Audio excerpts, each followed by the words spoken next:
Thomas Murray. I've been an art dealer, especially focusing on Indonesian textiles and sculpture for the last 40 years. I love the textiles very much, and we just produced this book, Textiles of Indonesia, focusing on my collection. I also feature sculpture from Indonesia. These are great classic examples of Nias figures. This is a tapis, turmeric tapis from Lampung, South Sumatra. And in this piece, there is iconography of boat and ancestor figures that have been described in the mid-20th century art history as possibly being related to the Dongson of 2,000 years ago, bronze drums, but we don't know that now, and this book reveals some of its latest thoughts. A stunning example of a Sulawesi Sekomandi from the Toraja people. Such cloths come in 4 parts, the width of the backstrap loom. Ikat is very powerful graphics.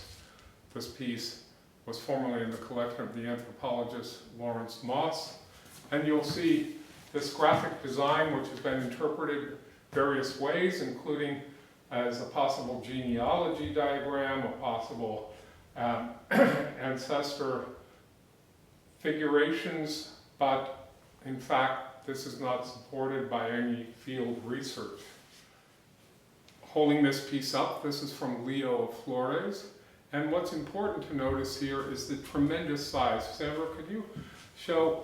This is so long, and yet people are the same size as Sandra, so you can imagine that this had to be a ritual cloth. This was not so readily worn. This could be something that might be interred and suitable for a funeral. Please notice the relatively archaic motifs, probably predating stylistically the influence of Indian patola.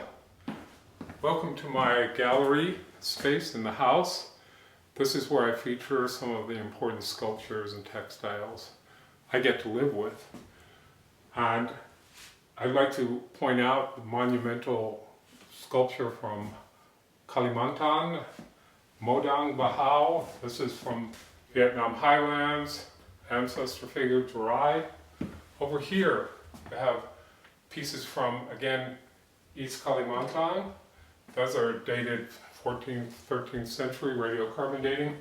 And speaking of early, this is a tremendously important Poisson Kit from Sarawak, Malaysia, Borneo, the Iban Dayak. So this technique is done with supplementary weft wrapping, and here we see depictions of human figures in registers going up.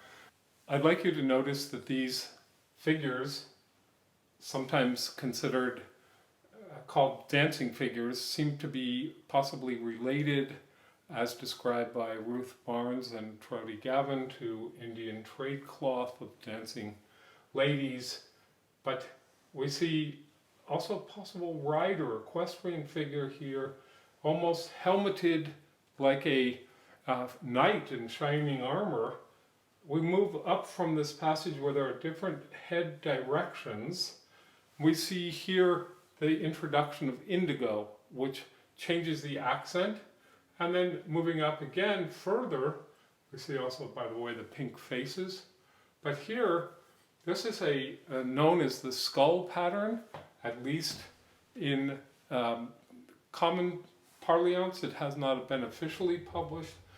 But I addressed this in my essay in the book, Textiles of Indonesia, about the idea that here is a possible human figure, a Buddha on a raised platform.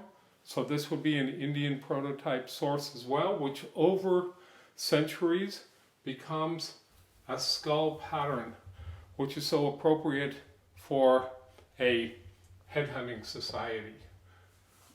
And so in closing, I'd like to point out the depth of the purple color on this, the fact that this is the rarest and most important textile that I'm offering.